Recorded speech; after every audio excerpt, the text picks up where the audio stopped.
Yo, what's up everyone? It's White Slice here, and I'm coming at you with the first episode of Slice's New Moves. I'm currently sat on the beach here in Vassiliki in Greece, and over the last few days we have finally had some proper wind, and I have finally landed my first few downwind 360s. So in this video I'm going to go back over all of the crashes I've had, all of them, on my journey to learn the downwind 360. There were quite a lot, but hopefully this will either help anyone who's trying to learn this move, you can see my mistakes, or maybe it will inspire you to go and try this move for yourself if you've never done it before. Don't forget to leave a comment down below, give this video a like, or even subscribe if you're really enjoying these videos. I should also mention that recently I've hit 100 subscribers, which is huge. I can't believe there's 100 people out there watching these videos, so thank you to everyone who subscribed. If you're not familiar with the downwind 360, the move involves carving the board downwind, through dead downwind, backwinding the sail, and then finally turning the board all the way through the wind again to end up pointing the same way you were when you started, but a lot more stylishly than just going along in a straight line. I've had a lot of fun learning this move, which has taken me about 4 months from my first attempt to landing the first one. Would I recommend learning the downwind 360? Yes, I definitely would. Practicing the entry and learning how to oversheet the sail and move it towards the back of the board has really helped with my carve jibes. It's a very transferable skill. The crashes for this move were actually not too bad. You're mainly just falling in the water rather than falling on the sail. So I would give it a crash factor of 2 out of 5. Let's get into it. So when I first started learning this move, I was generally crashing in one of two ways.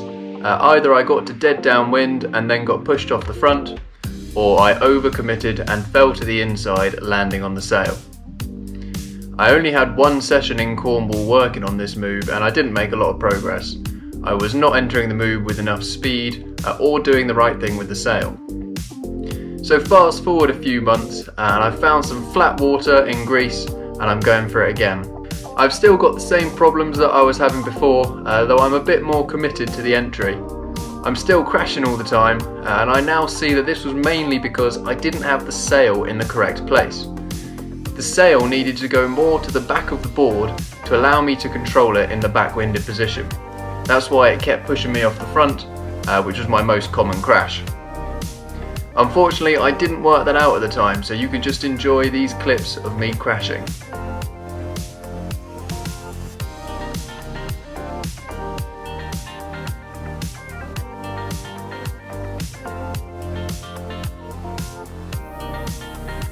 I didn't have a revelation until I started trying one-handed 360s. It sounds counterintuitive, but this actually really helped, and I don't think I would have learnt it without having a go at this. By only holding the sail with my backhand really close to the harness lines, the sail is able to depower, switch off completely, which is a great feeling, and it almost automatically goes into the correct place. This means that when I got through the wind, it was much easier to control the sail, and it didn't push me off so quickly. I was kind of surprised that I kept getting pushed off, as I do a lot of light wind, backwinded sailing, so I thought once I got there, the last bit would be easy, but I was wrong. So working out the correct place for the sail really helped, and now I was actually starting to make it too backwinded before being pushed off. It was around about this time that I began to notice the funny faces that I was pulling while I was trying to concentrate on the downwind 360. A key part of the move, just like with any windsurfing move, is where your head is, so the advice is generally to look at the top of the sail to make sure you've got it in the right position and that you're carving. So while I was looking up, clearly I was concentrating very hard, or maybe I was a bit out of breath, I'm not sure, but either way, I think this helped. I also went for a few attempts at the move in the straps, which made me feel more secure on the entry and let me commit more weight to the carve. I was getting a lot closer now, probably turning about 270 degrees out of the required 360. I was being let down by my backwinded control, as it's a very strange position that I don't often do on my shortboard.